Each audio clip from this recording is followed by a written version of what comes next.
ओम नमः शिवाय, हर हर महादेव, जय महाकाल, जय पितृदेव। देखिए आज का जो ये वीडियो है आपका बहुत ही ज्यादा विशेष होने वाला है। अगर आपके घर में धन की बहुत ज्यादा कमी है, माता लक्ष्मी जी का वास नहीं है, आपकी कोई दुकान है, कोई व्यापार है, कोई फैक्ट्री है, नहीं चल रही है, वहां पर ग्राहक नहीं आ रहे हैं, जिसकी वजह से परिवार में धन नहीं आ रहा है, आप काफी लंबे समय से कोई नौकरी की तैयारी कर रहे हैं, चाहे वो प्राइवेट हो चाहे वो सरकारी हो, नहीं लग रही है, या फिर आपकी कोई मनोकामना है, कोई हृदय की बात है जो आप देवादिदेव महादेव जी से कह करके थक गए, लेकिन आपकी मनोकामना पूरी नहीं हो रही है, तो आपको एक छोटा सा उपाय करना है। अपने अंगूठे से आपको दबा लेनी है एक चीज, और फिर देखिएगा आपकी कामों में जो भी बाधाएं आ रही है वो सारी दूर होगी, आपके सारे बिगड़ते काम बनने लगेंगे, सारी मनोकामनाएं पूरी होगी, नौकरी भी लगेगी, घर में धन भी आएगा। पूज्य गुरुजी की कथा से सुन करके और समझ करके पूरे उपाय को बड़े ही विस्तार से बताऊंगा, परंतु उससे पहले आप सबसे एक छोटी सी गुजारिश करूंगा कि जो लोग पहली बार आए हैं चैनल को जरूर सब्सक्राइब कीजिएगा और वीडियो को लाइक करके महादेव जी का कोई सा भी प्यारा नाम कमेंट बॉक्स में लिखना मत भूलिएगा। इस पूरे वीडियो के दौरान हम लोग 3 महा उपायों के बारे में बात करेंगे जो कि आपकी अलग अलग मनोकामना पूर्ति के लिए सिद्ध होंगे। ठीक है, तो ध्यान से सुनना, समझते चले जाना, और उपाय का सबसे लास्ट वाला जो काम है ना वो आपको जरूर करना है। सबसे पहले बात कर लेते हैं पहले वाले उपाय की तरफ। अब ठीक है, देखिए पहला वाला उपाय किन लोगों को करना है, सबसे पहले ध्यान से सुनना। अगर आप काफी लंबे समय से अपनी नौकरी की तैयारी कर रहे हो, एग्जाम दे रहे हो या फिर किसी इंटरव्यू की तैयारी कर रहे हो, नौकरी नहीं लग रही है ना, तो उसके लिए विशेषतः ये वाला उपाय आपको करना है, पहला वाला उपाय। ठीक है, और अगर आप किसी भी नए काम की शुरुआत करना चाह रहे हो, है ना, जैसे बिजनेस से रिलेटेड कोई दुकान खोलना चाह रहे हो, कोई फैक्ट्री खोलना चाह रहे हो, कुछ भी अगर आप कोई सा भी नया काम पैसा कमाने के लिए करना चाह रहे हो ना, तो उससे पहले आपको ये वाला उपाय जरूर करना है। ठीक है, ध्यान से सुनना। आपको लेना होगा एक बेलपत्र जो कहीं से भी खंडित ना हो। अगर ऐसा बेलपत्र नहीं मिलता है तो शिवलिंग से उठा लेना, कोई दिक्कत नहीं है, उसे धोकर के काम में ले सकते हो, लेकिन खंडित मत लेना। ठीक, दूसरे नंबर पर आपको क्या चाहिए, थोड़ा सा शहद चाहिए। ये जो शहद होता है ना, आपके कामों में आने वाली अड़चनों को दूर करता है। थोड़ा सा शहद लेना और 1 लोटा लेना शुद्ध जल। इस वाले उपाय में आपको तांबे का ही लोटा काम में ले लेना है, जिसके अंदर आपको अपने घर का शुद्ध जल भरना है, मंदिर का जल काम में मत लेना। ठीक है, अब इसे लेकर के पहुंच जाना देवादिदेव महादेव जी के मंदिर शिवलिंग के पास में। ठीक, इस वाले उपाय को किस दिन कर सकते हैं वो ध्यान दीजिएगा। गुरुदेव ने इसके लिए बोला है कि आप महीने की कोई सी भी विशेष तिथि को जो है आप फिक्स कर लीजिए। आप प्रदोष, एकादशी, सबसे महत्वपूर्ण 12 महीने शिवरात्रि आती है, हर महीने की शिवरात्रि के दिन आप इस उपाय को कर लीजिए। कोई सा भी एक दिन फिक्स कर लीजिए और हर बार जब भी वो तिथि आए तभी आपको ये वाला उपाय करना है। मेरे बाबा ने चाहा तो 2 से 3 महीने के अंदर अंदर आपका सारा काम हो जाएगा। देखिए कैसे करना है, एक नियम है। आपको उत्तर दिशा, नॉर्थ डायरेक्शन की तरफ मुंह करके खड़े हो जाना है। ठीक है, हो गए खड़े। सबसे पहले आपको 1 लोटा शुद्ध जल मेरे देवादिदेव महादेव जी को समर्पित करना है। किन महादेव जी के नाम से? कुंदकेश्वर महादेव जी के नाम से। कुंदकेश्वर महादेव जी के नाम से समर्पित करना। समर्पित कर दिया, उसके पश्चात आपको शिवलिंग को अच्छे से पहुंच देना है।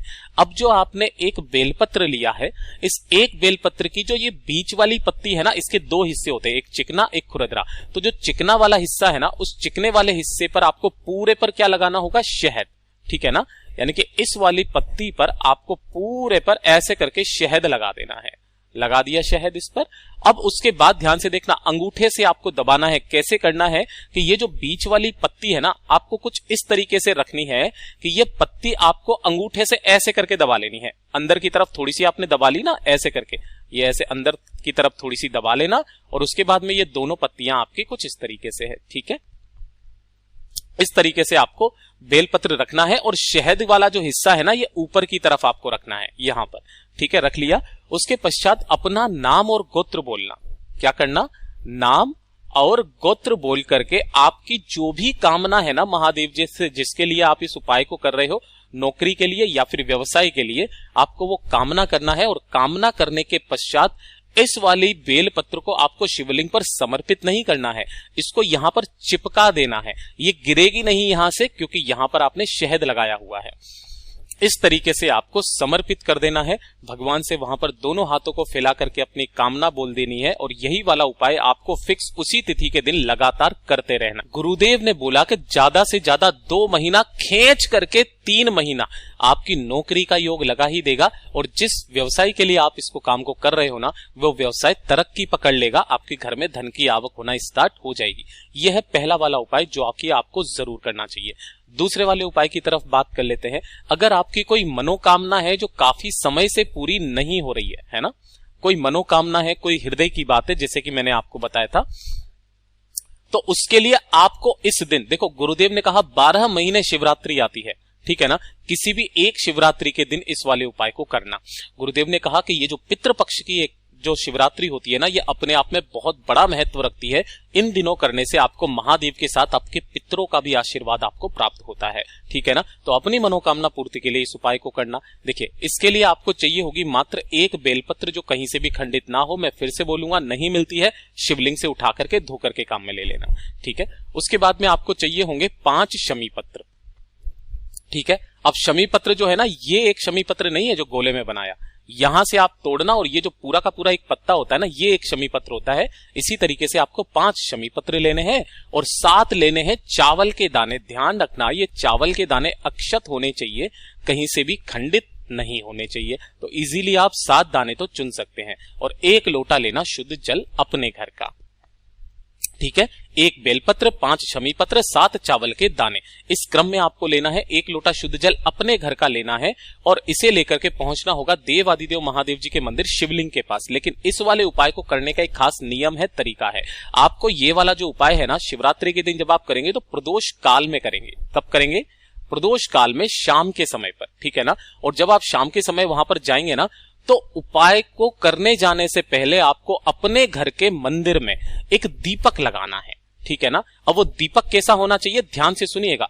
इस दीपक के अंदर लगानी है आपको गोल बाती, यहां लिख दूं, गोल बाती लगानी है दीपक के अंदर, और इसके अंदर भरना होगा गाय माता का घी, ठीक है ना। इस एक दीपक को अपना नाम और गोत्र बोल करके महादेव जी का जो भी तस्वीर है ना, उनके सामने अपने घर के मंदिर में लगा करके, और आपको जाना होगा नंगे पैर। तो कोशिश करना आपके आसपास जो भी महादेव जी का मंदिर है ना, वहीं पर चले जाना, नंगे पैर जाना है इस वाले उपाय में।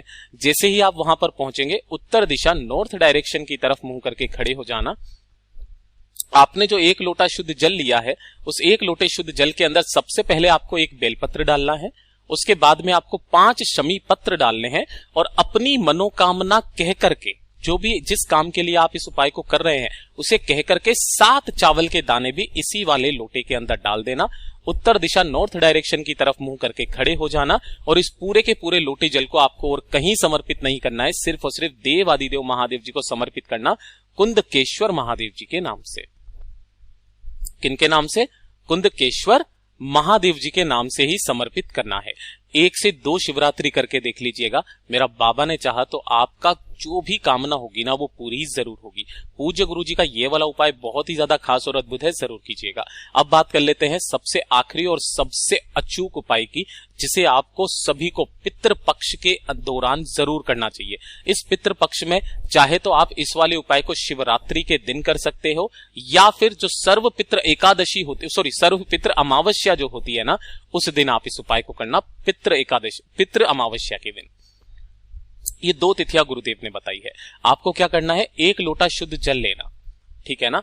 1 लोटा शुद्ध जल लेना, इसके अंदर अपने घर का शुद्ध जल डालना, और इसके अंदर 2 से 4 बूंदे आपको मिलानी होगी, किसकी? गंगा जल की।